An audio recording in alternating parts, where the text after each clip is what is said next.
All right, Dashi, we're ready whenever you're ready. Good evening, everyone. Okay, I see. Okay, I'll just wait another minute.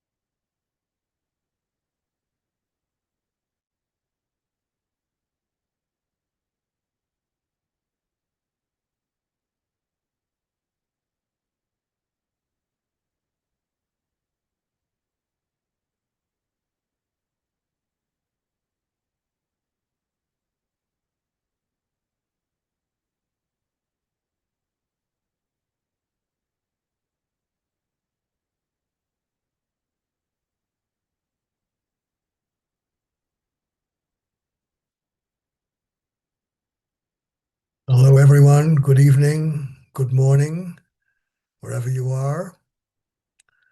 I'm really sorry to let you know that Judy Leaf's bad cough that she already had last Saturday has turned into acute bronchitis.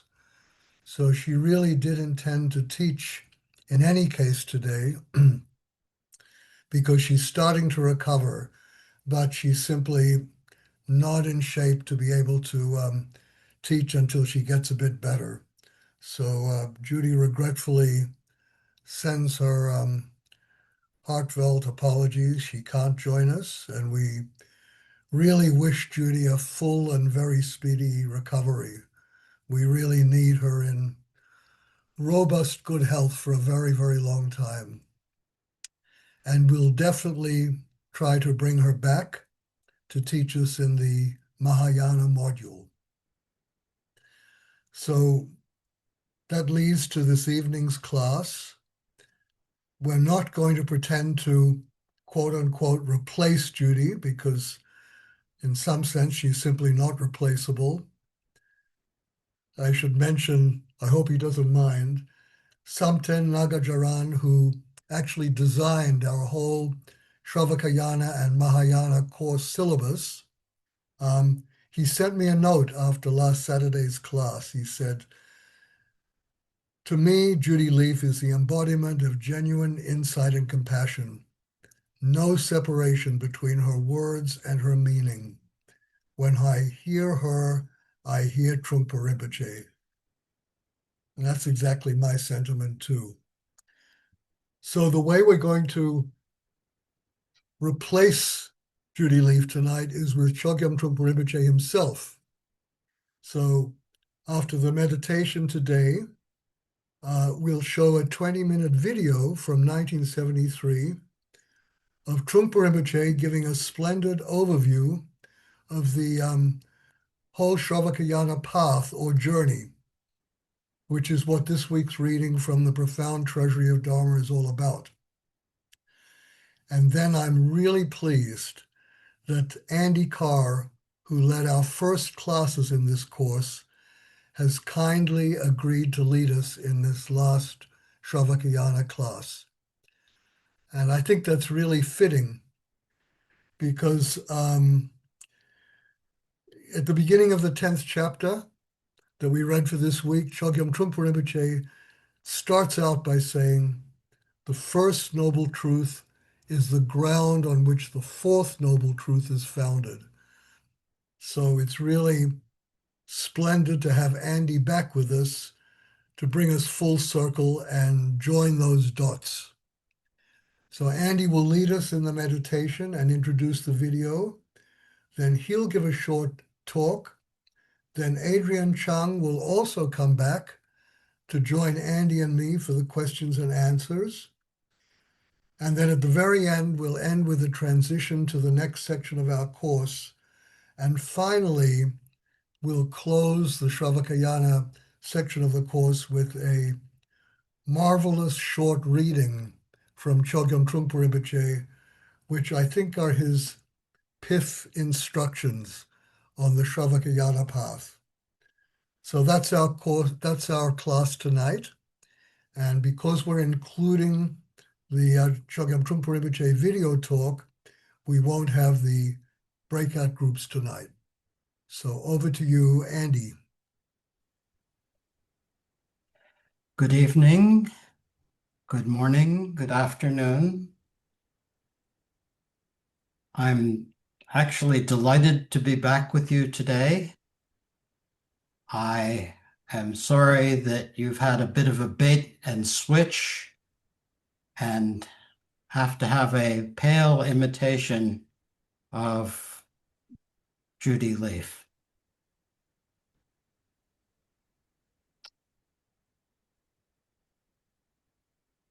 We're going to begin with meditation as usual. And I'd like to encourage you to do this in a really embodied way. Of course, the technique stays the same, going out with the breath, labeling thoughts as thinking, and so on. But I'd like you to just place a portion of your attention on the technique and feel your feelings, feel your body, feel the sensations. You're not just a brain in a vat. You're not just a thinker, but you are a feeler. You're an experiencer, all of that. So please try to bring that into the meditation. You might feel a little subtle anxiety or numbness or a little fear or some well-being. But whatever it is, feel those feelings. You don't have to think about those feelings, just feel what that's like to be embodied. So, let's sit for a little bit.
Welcome again. For those of you who have joined us a little late, you probably noticed that I am not Judy Leaf. Unfortunately, Judy had a bad case of bronchitis and was not able to teach this class. And I have stepped in to give a talk in her stead. So I'm sorry for that, but let's make the best of it. What we will do first is we will have a teaching from Trungpa Rinpoche. This is a recording in the Chögyam Trungpa Digital Library. Fortunately, we have my partner, Lynn Friedman, who happens to be the director of the Chögyam Trungpa Digital Library, with us to share a video of Trungpa Rinpoche teaching about the journey, and particularly about the journey that we have been discussing these many weeks. So, Lynn, if you could start the video.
Welcome, friends.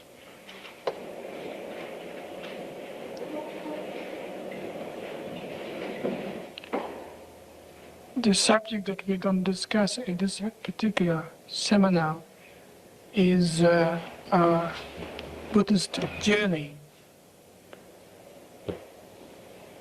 Journey from the beginning to the end. And realizing the end is also the beginning.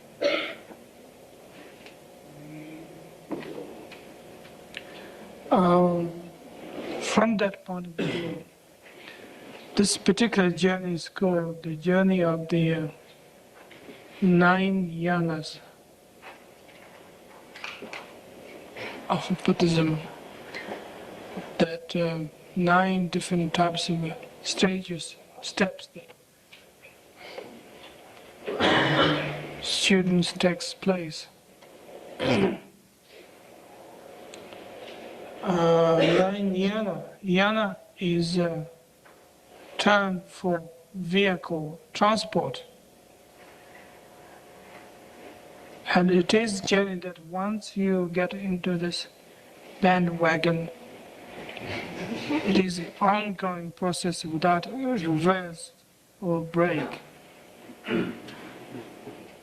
That your horses who drags this particular carriage has no control. It's an ongoing process. And from that point of view, that it is committing oneself in a certain particular karmic flow, karmic chain process. analogous to once you're born, you can't say there was a rehearsal. And you keep on growing up, aged, and then finally you die. So it's a process of a journey which is like process of birth. And this particular process of birth consists of a certain amount of commitment to be born as a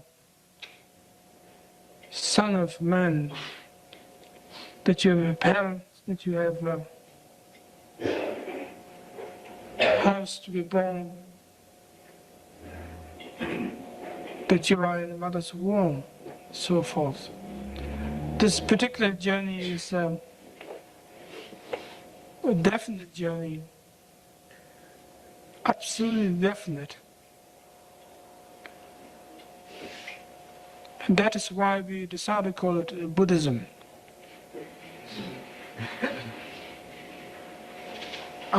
Although the term ism is rather ugly, but nevertheless it is ism of some kind of definite point, that at some point it has to become a Buddhism. That we are trying to imitate Buddha's journey. And when we begin to imitate Buddha's journey, it happens to become ism. And it happens to be a real thing, a real journey, real commitment. And also it happens to be some kind of dogma, some kind of associating oneself with a certain particular form of doctrine, form of truth.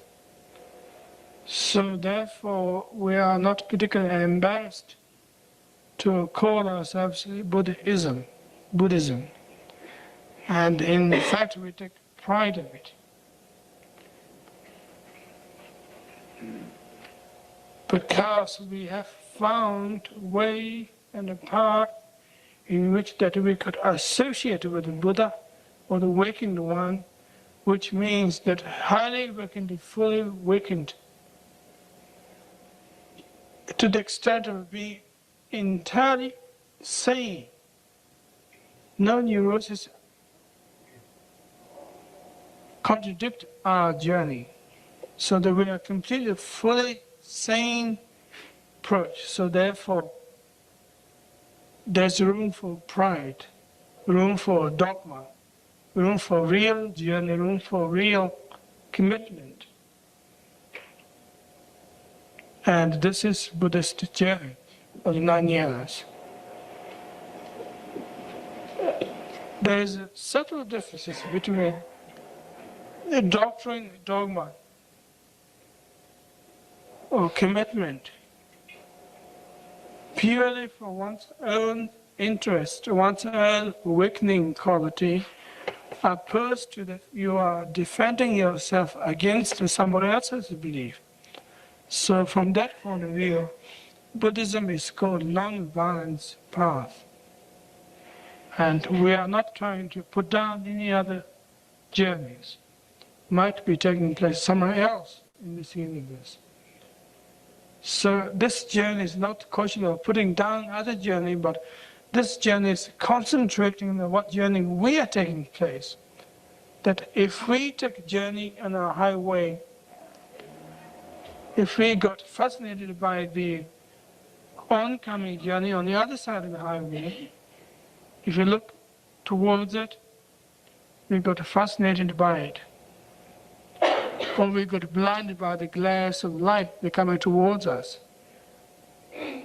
Then we may not watch our steering wheel properly. We end up in an accident. So this journey is one journey, direct journey, that looking ahead on our own dotted white line that goes with our path in our road. You might change lanes, of course. There are faster lanes and slower lanes. But we are not trying to get on the other side of the lane, because that is the unlawful thing to do. There's no U-turns, as we know, in the middle of the highway.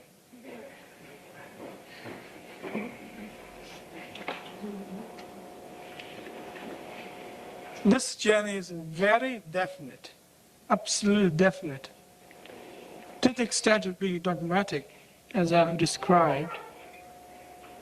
Dogmatic from point of view, no room for insanity, confusion.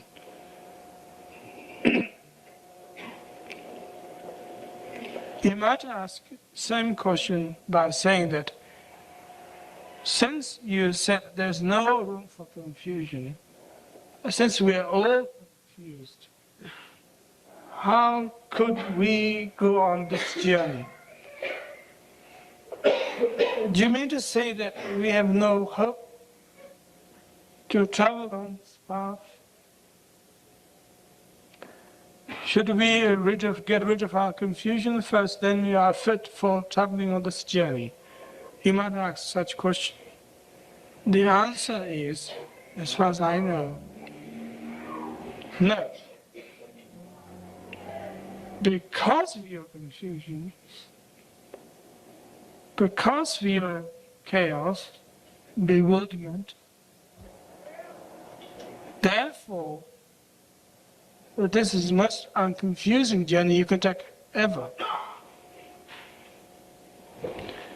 If you are confused utterly, to the extent of unconfused, which we call spiritual materialism, that you have ideas and the concept of the good way, the higher path, and so forth, which you think you are unconfused. And then, quite possibly, you might go to the other end of the road.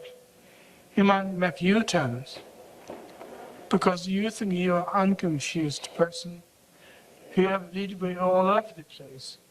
And since we know we are confused, therefore it is a one journey.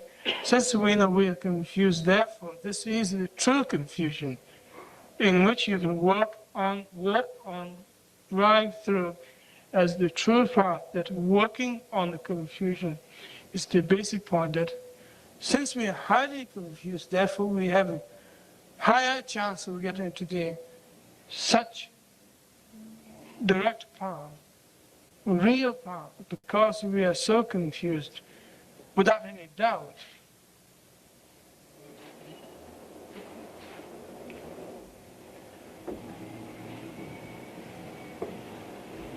We got a lot of chance. Tremendous possibilities. Now we are confused. Now we are single-mindedly confused. Therefore, that much single directions, or one jnana, one direction, one path, one highway.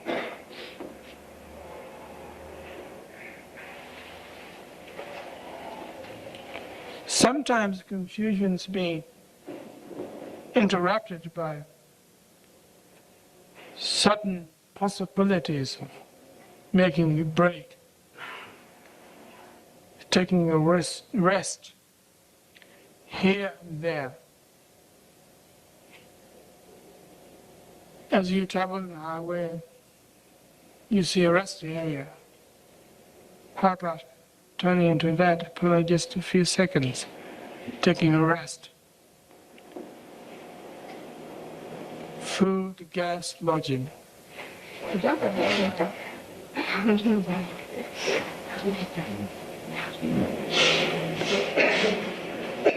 Some kind of break.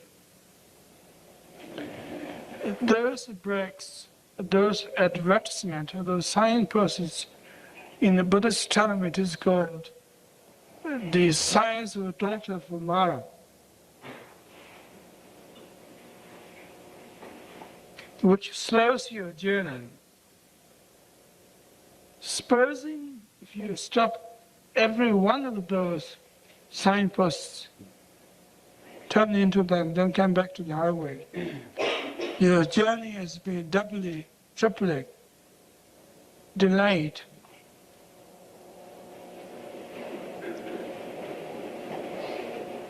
You don't get to the place in the right time at all. You'll be delayed.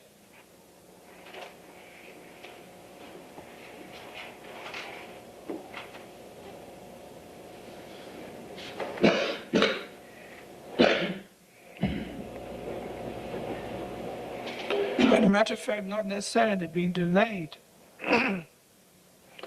but you could be seduced into a certain particular motel and you couldn't fall asleep forever.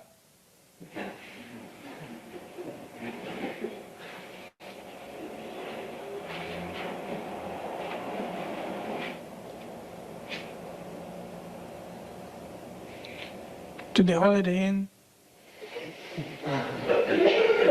celebrating life.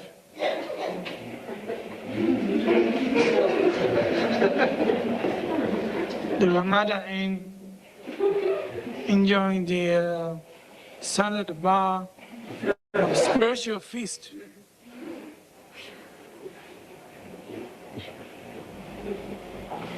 There are infinite places that you can eat food and fall asleep forever. What we are talking here is that trying to be extraordinarily practical. Yeah. Take the highway, don't stop anywhere. Before you take journey, fill your gas tanks completely up to the top. Take journey without tiredness. If you're tired of driving your vehicle, turn on to your friends who take on the wheel. You be the passenger and go on. There's no point in stopping these places. This is the yana, this is the journey. None of those spiritual materialism, none of those little seductions that are presented to us are worthwhile. Each one of them tells us, don't go too far. Be with us. Stop at our place. Spend the money.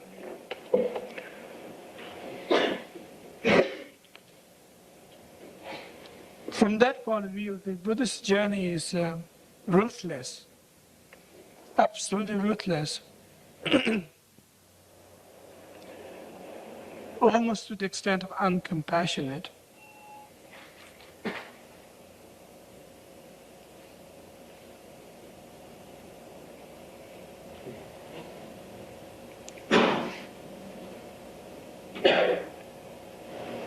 From that analysis, we could talk in terms of that we are not looking for certain particular types of pleasure. The journey is not particularly geared for pleasure trip. This particular journey is a visiting trip.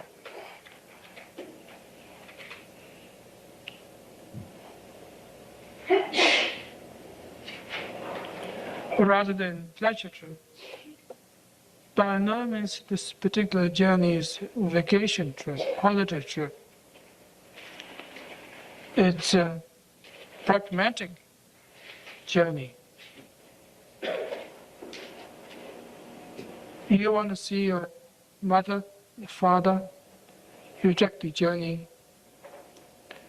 And you should drive constantly.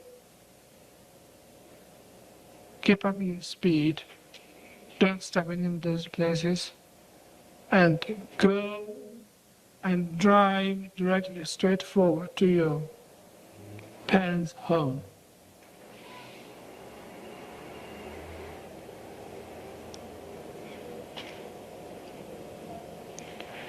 A direct journey. It is more of visiting relatives rather than taking a vacational trip. And that has been one of the biggest misunderstandings we have, that spiritual journey is regarded as a vacation trip. That you have all kinds of nice things happening sideways.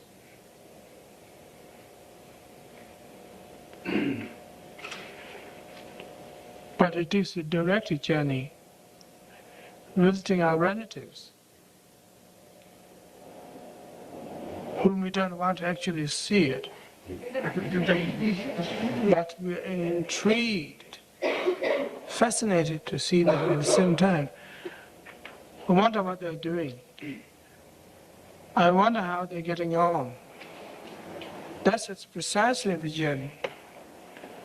There's a Buddhist term what's called Dharmata.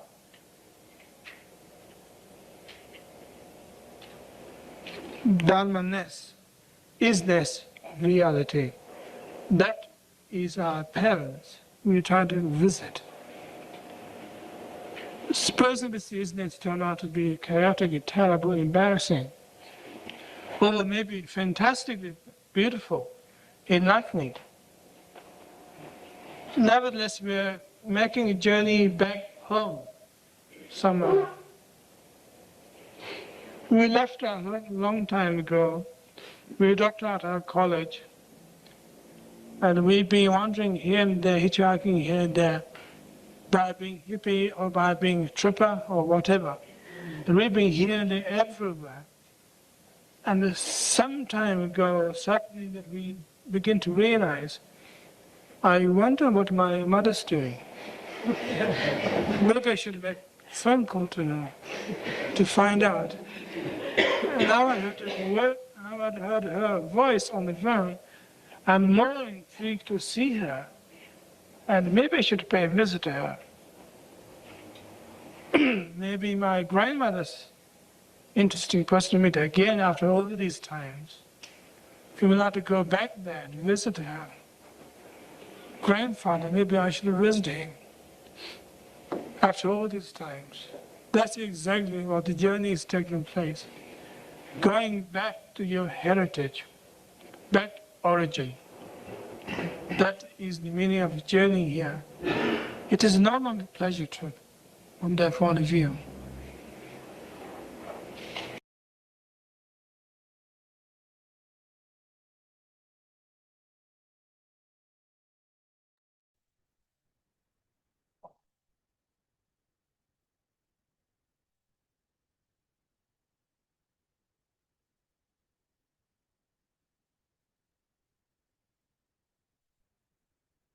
I found that very moving personally. I encourage you to visit the Chögyam Trungpa Digital Library. There's a lot more where that came from. Maybe, Lynn, you could put the URL for the library in the chat.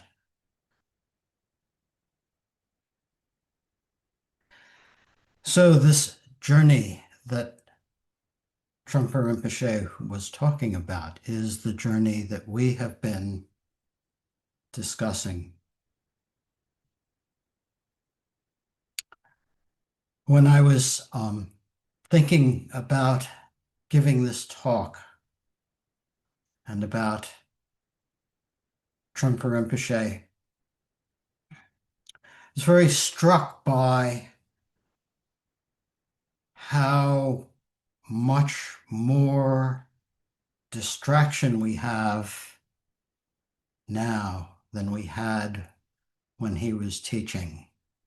Not to mention how much more distraction we had when he was teaching compared to the people in Tibet, the pastoralists who were coming to the monasteries or whatever to study the Dharma. We live in an age of incredible distraction. There's a term called the attention economy, which is all about, quote, monetizing our attention, finding ways to continually distract us. It's no longer just the detours to the Holiday Inn. Now it's every minute where there's a gap. We have our phones and our continual feeds. We are totally encouraged to distraction. And what are we distracted from? We're distracted from who and what we are, how we actually feel, what we are at each moment.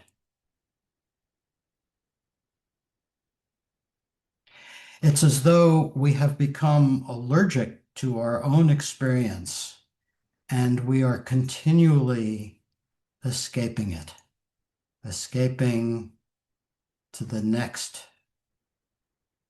moment of entertainment or seduction or just flickering thoughts, more content. So the path is the path away from distraction and toward who and what we are, our nature, isness.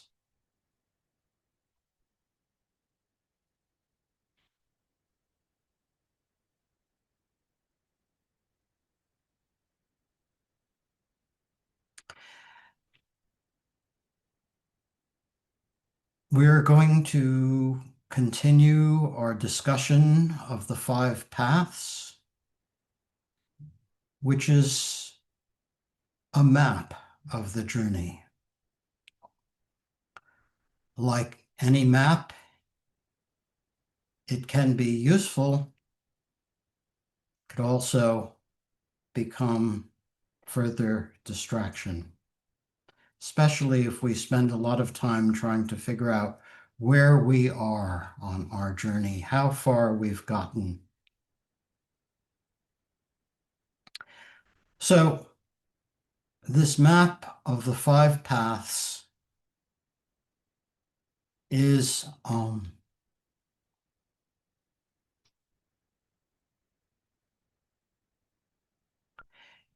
it's a way of orienting ourselves to be facing in the right direction. The direction away from distraction and toward our own true nature. The first path is the path of accumulation. And Judy described last week that the path of accumulation is the path of accumulating wisdom and merit, or merit and wisdom. And that's pretty much where most of us are. We are trying to understand the Dharma, trying to accumulate knowledge, skills, like the skills to meditate, the skills to be mindful in our daily activity, trying to accumulate insights, glimpses of our nature. We're trying to accumulate virtuous tendencies. We talked at the very beginning of this course about dukkha and its causes, and sukha and its causes, which is another way of saying the 4 truths. Dukkha, suffering, dissatisfaction, and so on. Its causes. Sukha, the opposite of dukkha, freedom, and its causes. So we are trying to learn how to accumulate positive causes, causes of sukha, and stop accumulating causes of dukkha. So it sounds like we're gaining stuff, but the stuff we're gaining is basically the antidotes to our confusion. So we're actually de-accumulating, we're decluttering, we're getting rid of our confused notions of what are causes of happiness, what are causes of suffering.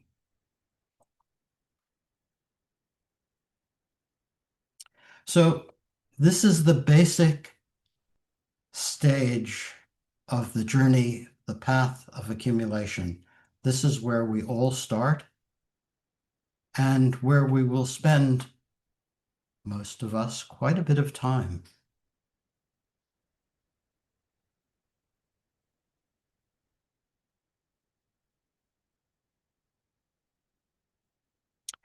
The second path is the path of union, sometimes also called the path of preparation. It's the path of union or junction because it is midway between the path of accumulation and the path of seeing. It has some characteristics of the path of accumulation and some characteristics that are looking forward to the path of seeing. We're starting to glimpse more of our nature. And I think the key point of the path of union is that the journey starts to become much more an inner journey. We're not so much trying to arrange the external phenomena of our lives. We're less concerned about meditation as some sort of thing that we have to get a certain number of hours of each day, and we have to work hard at fixing all our livelihood situations and so on. And we begin to see that so much of the journey is about how we work with our own minds. You may remember our discussion of the Buddha's image of the two arrows, that as we go through our lives, we will experience pain, we will experience challenges. That's the first arrow.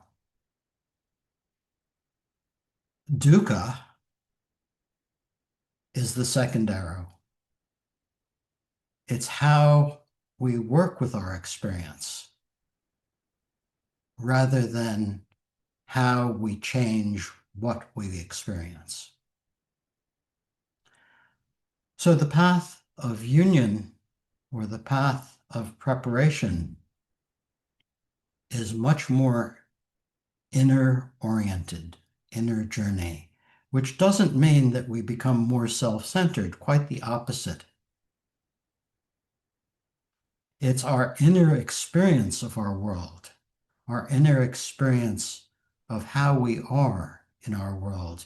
We're getting closer to who and what we actually are. It's no longer some ideal out in the future, but we are able to tune in more and more to our own nature. The third path is the path of seeing. It is seeing because it is very direct experience. We're no longer needing to infer what we are, who we are. We're no longer trying to get knowledge or understanding about who or what we are, but we're seeing it.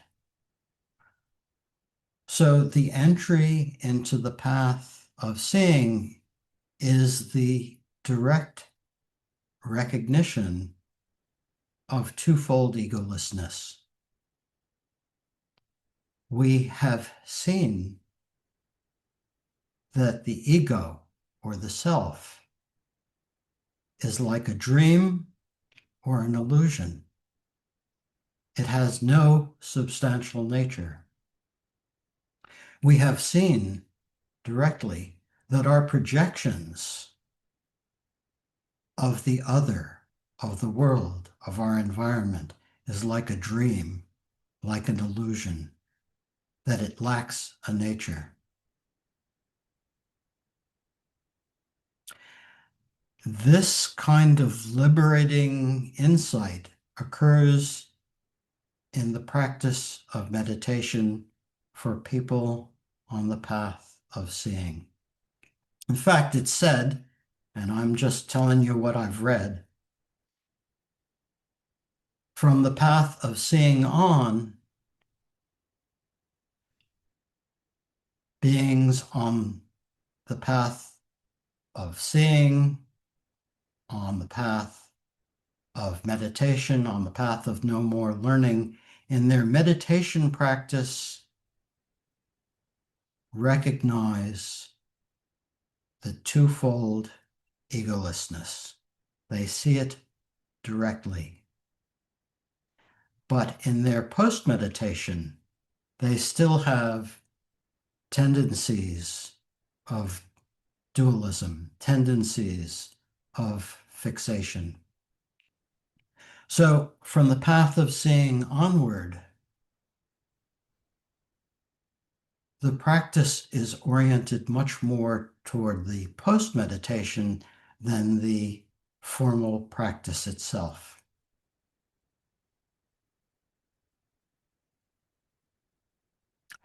Sometimes post-meditation, that term is translated as subsequent attainment. The practice that is based on the insight that you've had in your formal meditation practice. You've seen directly twofold egolessness. In post-meditation, you still take things as real, take the self as real, but you know that that's not accurate. So you bring this subsequent wisdom to bear on your post-meditation experience. And that is the basis for the path of meditation. The term meditation, the Tibetan term for meditation is gom. And it doesn't really mean sitting with your legs crossed and following your breath or whatever. It means becoming familiar, becoming acclimatized, becoming used to egolessness. So the whole path of meditation is about recognizing twofold egolessness or shunyata or emptiness throughout your life.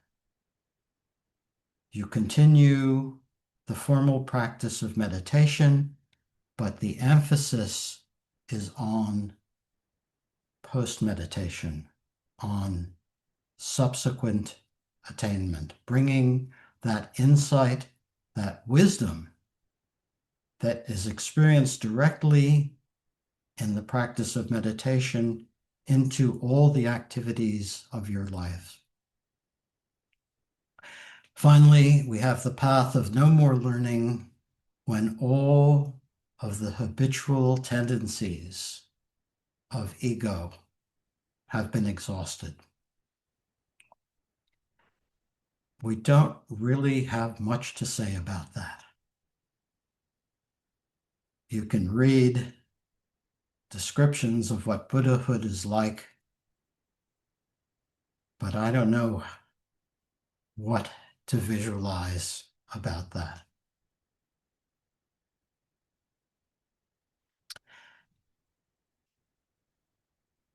So that's a very brief description of the 5 paths of this map of our journey. And as I said, the point of this is not so much to worry about where we are, but more where we are facing, what direction we are going in. So if you have any questions or comments, Adrian and Tashi are going to join me. We're your panel. We've managed to be with you for parts of this journey, and Tashi, who has made this whole journey possible, this course possible, is with us. And if you would like to say something, if you have a question or a comment, please use the raised hand function in Zoom, and we'll try to call on you and see what we can discuss.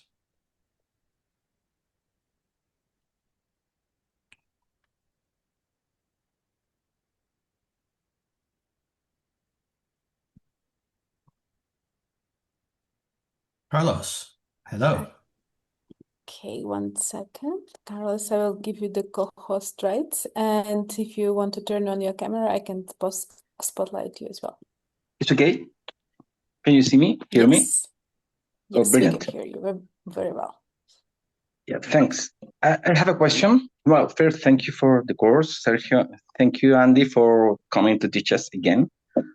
And well, my question is about, this concept of, accumulation of merit and best condition, because sometimes there is some sense that if you have a lot of money and you have very, very pleasant condition, you have,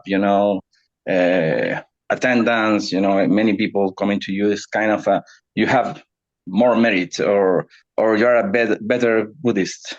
So,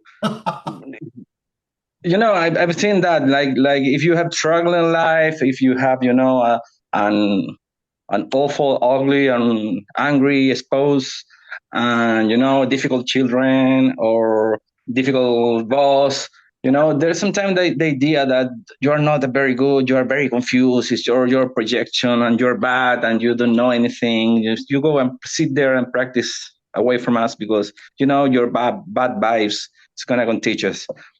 But I don't think that's the right path and the right interpretation of this. I think that's maybe even quite the opposite.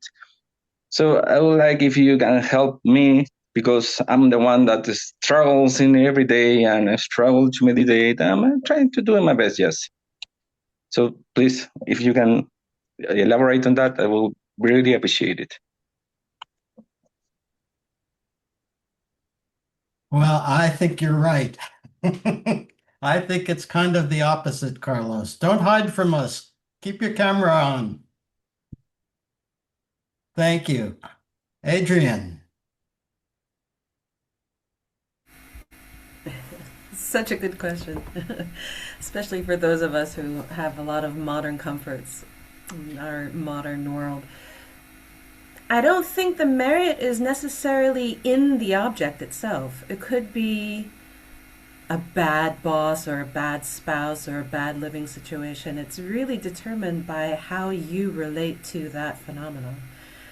So this whole path is, pointed to looking at our minds, and what can be conventionally very favorable circumstances actually could be very unfavorable for you if it, is a distraction to your path, if it's a seduction away from your original goals or your original inspirations to step on this path in the first place? It's very hard to tell. It's not objective. That's definitely for sure. But there are teachings. We know that there are teachings on having a favorable human birth. Having a favorable situation to practice the Dharma. But I think it's really looking at your mind again and again and how you are relating to the situation. It can be a Mara, or it can be the perfect conditions for your practice. And it might be the same phenomena. Tashi, this is right up your alley. I think Adrian said it. I think anything which brings us closer to the truth, closer to the journey, any circumstance can be considered meritorious. Anything that leads us towards the distractions and temptations that Andy described could be the opposite. So I think it has to do with merit bringing us on the path. I'd like to add that, merit is really about inner quality. It's about whether we have developed the tendencies of virtue or non-virtue. Virtue being the willingness to face our experience, to be open to others, to be kind. That's what merit's about, in my view. It's much more about our tendencies than about how much we have in our bank account.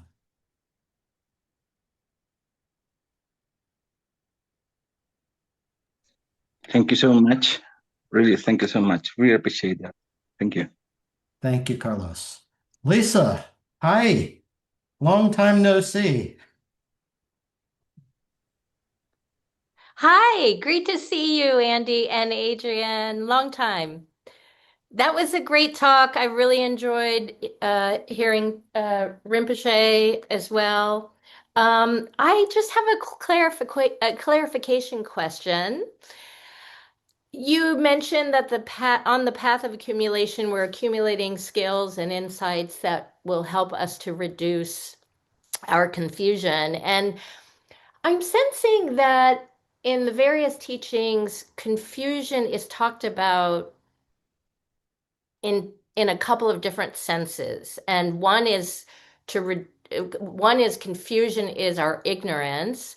But there's another sense in which I feel like it should be embraced as a certain openness, right? That the certainty and knowing is actually what's closing us off to unconditioned reality. Am I correct in seeing that there are two different valences there with the word? Yeah. Okay. Okay, good. I just wanted to make sure that I understood that clearly. Thank Yeah, you. I think especially that notion of embracing our experience, whether it's confused, uncomfortable, whatever. That's important. And also a sense that confusion, make confusion dawn as wisdom, right? So that it can lead to wisdom. But we need the confusion. Well, we're kind of skipping over the foundational vehicle into the Vajrayana here. But yes. Okay. Okay, thank you. Great to see you. Great to see you, Lisa. Lala?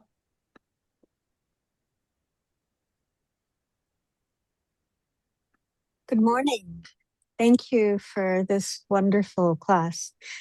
I'm going to ask a question in a clumsy way because I did not do the reading, but and I would love some clarification. So I'm about to do a satipatthana in the Goenka tradition. And this is my second one because the first one was a bit confusing. So, and I had a conversation recently with a great Dharma friend, and what I'm the two types of selflessness, being self and phenomena, I think is possible through that type of vipassana, right? And they thought that that was not possible. And so I'm wondering if you could give me a little bit more insight on what I'm missing in that argument. And also, I was, so the path of union and the path of meditation, can you speak a little bit more about how those are kind of the meeting of that? Is that the peak of heat? Is that the, can you tell me a little bit more about that? That would be great. That's how confused I am. So thanks. Colleagues?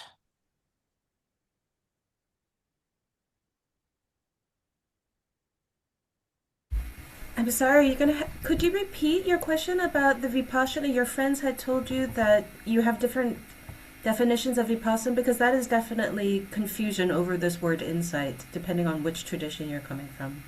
Right. So the Satipatthana in the Śrāvaka is, and especially has taught in the Goenka tradition, is that Vipassana is insight in the sense of the feeling, the sensation.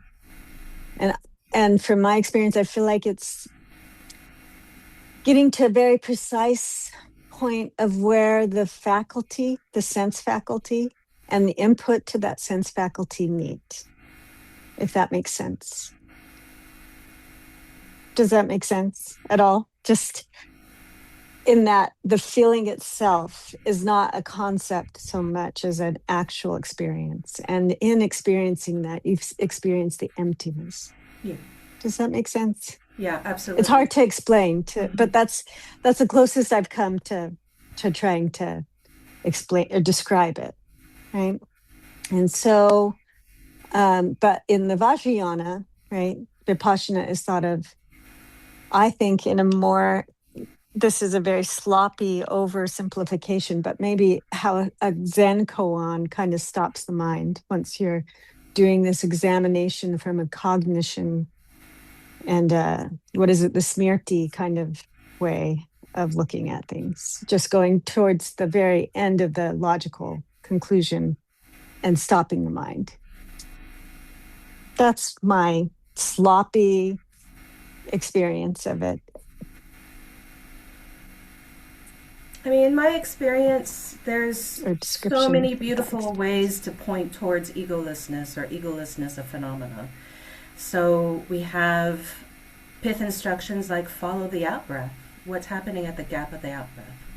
We have a long scholastic tradition, which you do investigatory, exercises of analysis, and you come to the end of cognitive, conceptual mind, and you can't find anything.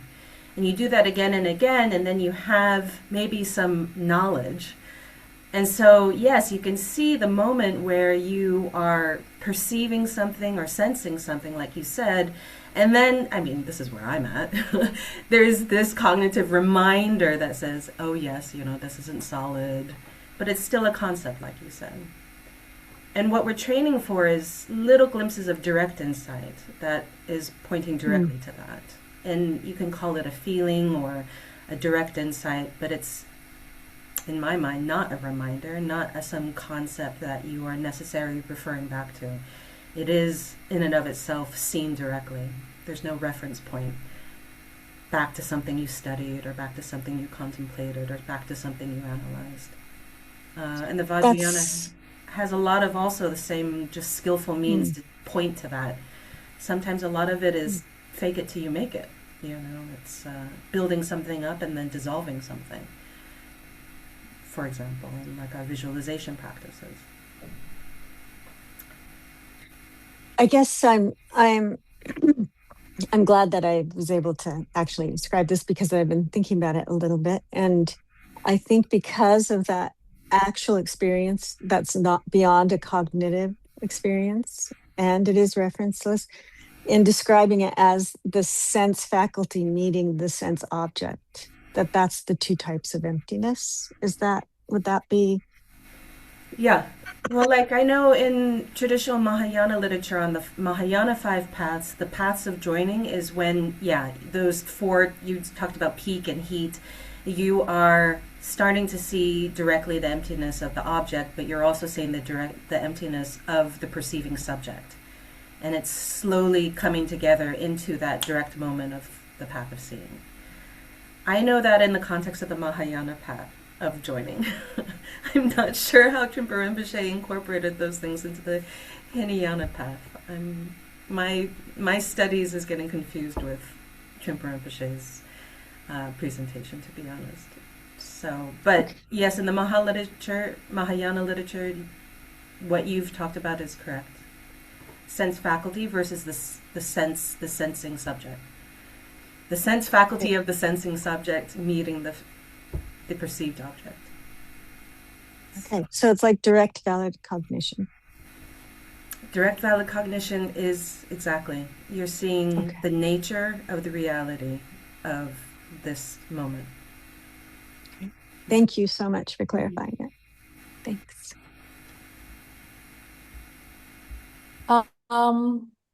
Let's have one question from the chat before coming to Julia.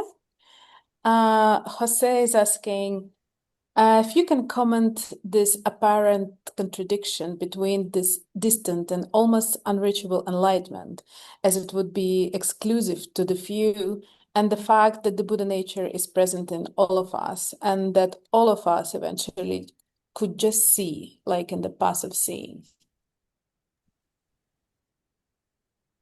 So the contradiction only comes in when you think enlightenment is distant.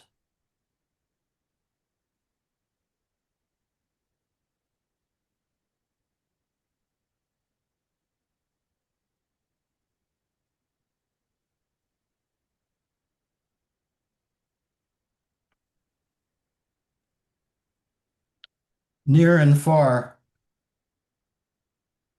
are our thoughts about things. So the Buddha nature is always present. The mere illusory appearance of stains is what we work with on the path.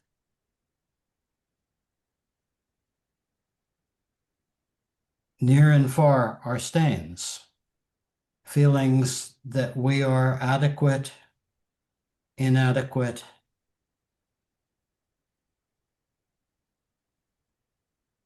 Buddhas or sentient beings. All of that obscures our nature.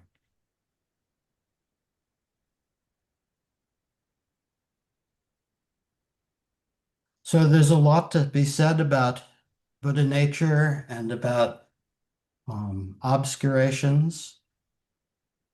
We probably don't need to talk about that at this stage of our journey. But if you want to ask further, I'm sure Adrian would be happy to talk about it.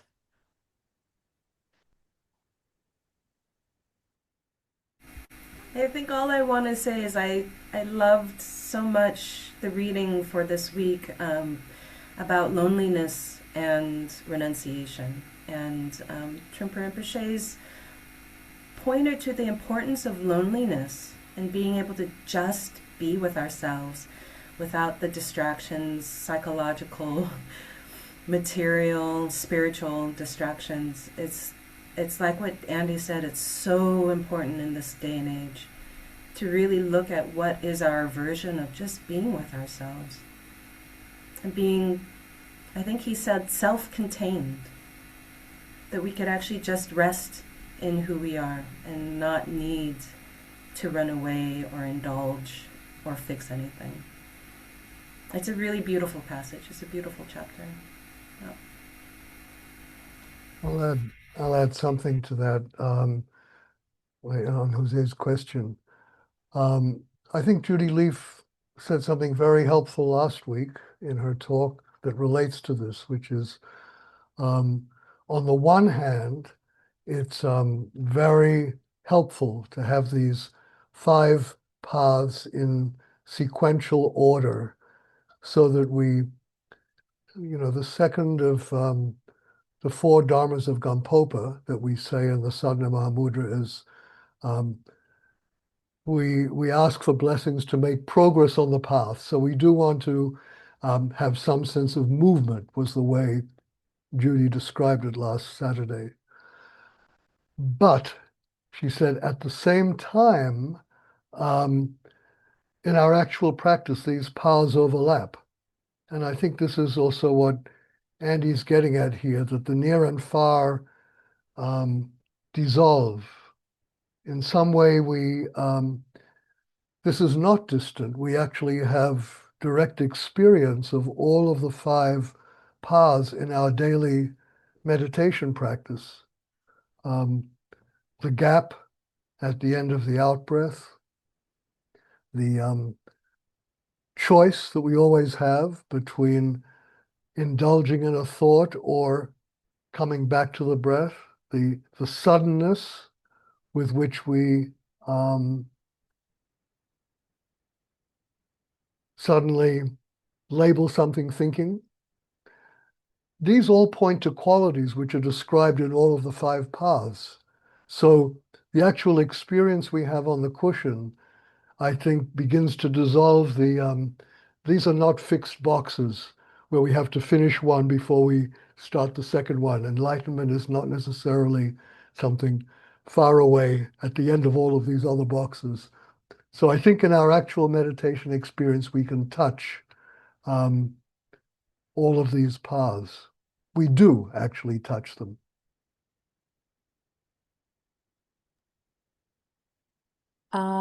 Julia?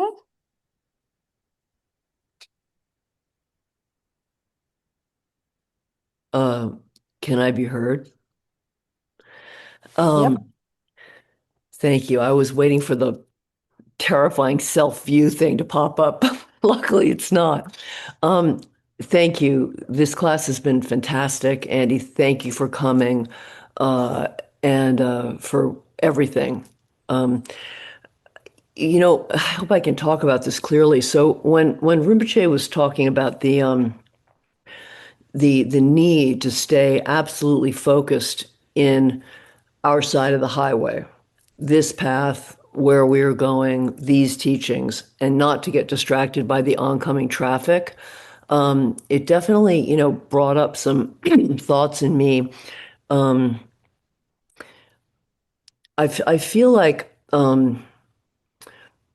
the way that my spiritual life has unfolded has involved both theism and non-theism.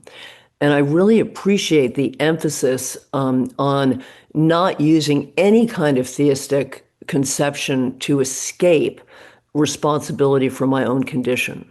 But I've also found that there's a limit to psychologically what I can actually, how much focus I have, how much ability I have to stay present and not to be overcome, by Shempa, habitual patterns. And then, different schools of thought, different teachings, different practices, that this kind of surrender to the feeling of a benign presence that underlies all in the universe, that I can let go of the ego and be, in fact, held aloft. And I've made my own kind of cobbled together equivalences in all this. I mean, I had a teacher who said basically, Rigpa, Buddha nature of mind can be the equivalent of something like the I in the Bhagavad Gita.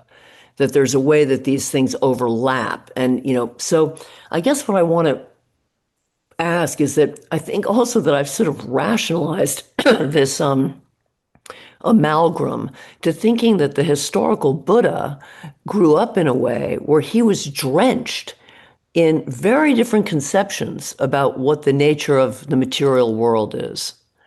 That he was drenched in a Vedic background culture that was actually full of praise about the elements and the things that enliven us and the world. And so I come out of a very different, post-enlightenment materialistic view, and really in many ways a nihilistic view when you put on all sorts of addiction and all kinds of stuff. So I'm digging myself out of a very different deep hole than the one that he started with.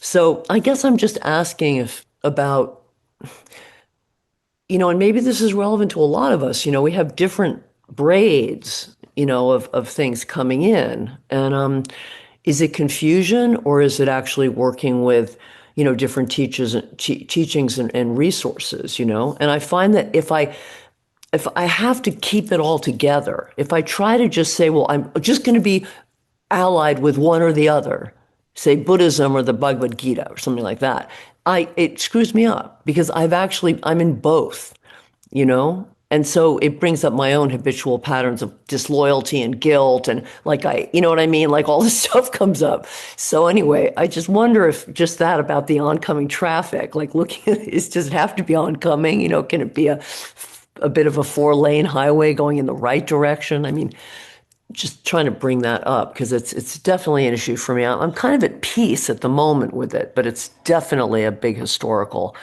dilemma. Thank you for listening to all that. I hope it made some sense.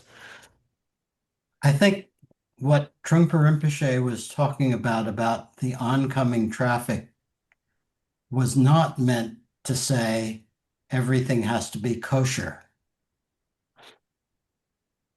It's okay to explore different wisdom traditions and so on. The core that he's talking about, in my understanding, is that you are willing to look at who and what you are. And there might be different methods that you use to point yourself to that, but that the North Star, the point of orientation, is always that. It is always looking at ego and its projections to recognize that they are illusions. So, if you read some Hindu texts about Maya and illusion, or some Western phenomenology, or whatever, it's okay. Just make sure that you know where the North Star is.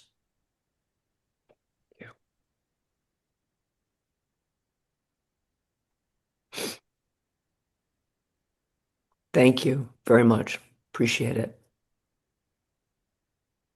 So I think we're running out of time, if I'm not mistaken, but I see our old friend Connie Moffat there, and we should let her at least say hello to us. Thanks. I had a really quick question. In the talk, the Vijayadhara mentions that the direct path is almost not compassionate.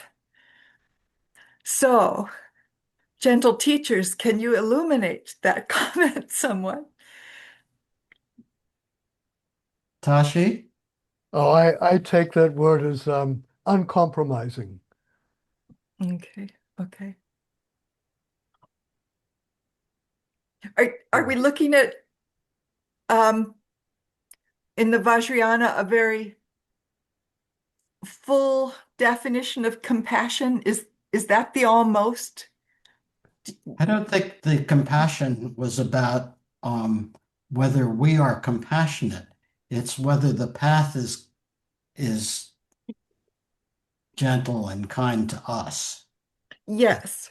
I think it's more about that, that the path is almost uncompassionate in that it's very demanding, challenging. Okay. Is there is there also perhaps a difference in a Śrāvakayāna version of compassion as opposed to a Vajrayana version? Or is that question not allowed yet? Well, I think this is why we introduced 6 weeks of study of the Sadhana Mahamudra, because compassion takes a different form with bulging eyes, and so it's actually sometimes Dzongtsa Khyentse Rinpoche has said that the wrathful form of compassion is actually one of the greatest, deepest forms of compassion, but it's not a gentle, coddling, warm, cozy path. Right. Okay. Thank you very much. That helps me. So I think it's time for Tashi to make some closing remarks and for Adrian and me to not be spotlighted anymore and give the floor to him. So I'll just say a few words at the end about where we're going. First of all, I want to thank Andy very much for stepping in. Really appreciate it. And it's really so appropriate that Andy let us off on 3rd of January, such a long time ago. Started out this course and actually brought us right to the Fourth Noble Truth in that very first talk. The idea that we actually have a choice between the path of suffering or the path of liberation. So I really appreciate your coming back for the beginning and the end of the Śrāvakayāna section. Thank you, Andy. I need to make a few remarks about where we're going from here, and then I want to end with what I take as Chögyam Trungpa Rinpoche's PIF instruction about the Śrāvakayāna path altogether. So just a little quote from Trungpa Rinpoche, which to me says it all. So I won't repeat what we have sent out in the newsletter and what we posted in the group chat, but we're moving now from the study of the Śrāvakayāna to actually one branch of the Śrāvakayāna, which is the Abhidharma. Now, this is going to be an intensive study. The Abhidharma is sometimes called the Buddhist Manual of Psychology. It's a very detailed and intricate map of the human mind and its workings. It's a profound psychology. And as Khenpo Sonam Phuntsok has said, this outlines the kleshas that bind us. It's a complete roadmap of the means to identify and transcend the defilements and attain the state of liberation. This text, he says, helps us to navigate through the Four Noble Truths in entirety, in one single package. So that's the advertisement. But it is intensive. It's 35 hours of talks spread over 10 days that we've been kindly invited by Khenpo, who is one of Dzongtsa Khyentse Rinpoche's closest students, a wonderful teacher. But realistically, I know that many, if not most people, will not be able to tune in to all of these talks. Just in terms of putting the quantity of material in perspective, the Abhidharma is usually an intensive 2 to 3 year curriculum in monastic Shedra. So even these 35 hours can just give us a very brief introductory glimpse. So I just want to urge you to catch as much of it as you can. We're going to leave a 9-day break after Khenpo's intensive teaching so that you can catch up on some of the recordings. You may not be able to catch up on them all, but I was just going to urge you to please do the very best you can. It is worth it. Now, I would like to conclude this course on the Śrāvakayāna with something from Chögyam Trungpa Rinpoche. When he uses the term Hinayana, Chögyam Trungpa Rinpoche makes very, very clear that he does not mean less important. He talks about the Śrāvakayāna as the foundation, the rock on which all of the other yanas are built. It's the starting point of all 9 yanas, he says. It's the real Dharma, the truth. So this is a short talk that Chögyam Trungpa Rinpoche gave, one of his very last talks before he passed away. We were woken up at about 1:30 in the morning at his last seminary and called into the shrine tent where Trungpa Rinpoche was waiting for us in full military regalia. And it took him a long time to say the following words, which are actually very short, but you have to imagine very, very long gaps between each phrase. This is what he said. Good evening, ladies and gentlemen. It is a very profound time, a profound experience for us to realize how important the Hinayana teaching is. It is very important to us, inseparable from our lives, our existence as individuals.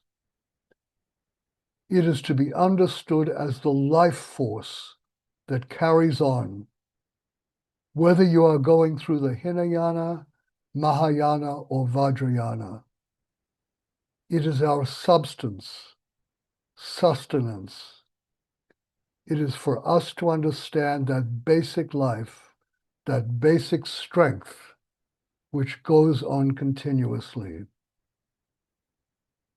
The Hinayana teaching should not be regarded as something that you can just carry out and then get rid of or discard.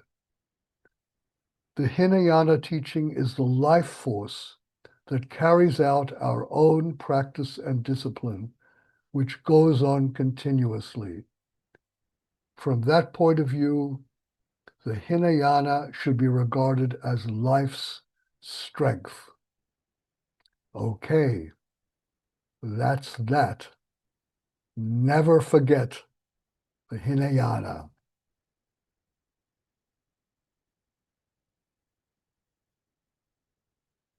So I thought those words from Chögyam Trungpa Rinpoche might be a good way to conclude this Śrāvakayāna course. And please enjoy the Abhidharma, and we'll see you back here at our Saturday classes on May 23rd, where we will look at Chögyam Trungpa Rinpoche's glimpses of Abhidharma, the Abhidharma from Trungpa Rinpoche's perspective. Thank you all very much. Thank you for being here. See you soon. Oh, the closing chant, the dedication of merit, maybe we can do together. By this merit, may all attain omniscience. May it defeat the enemy wrongdoing. From the stormy waves of birth, old age, sickness, and death, from the ocean of samsara, may all beings be free. As long as space remains, as long as the world remains, may I too remain to benefit beings, to alleviate the sufferings of the world. Good night, everyone. Good night. Thank Thank you. you.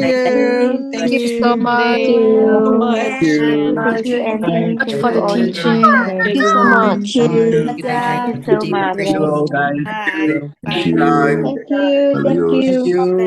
Thank you. Thank you. Care. Thank you. Love you. Muchas gracias. Muchas gracias. Thank you.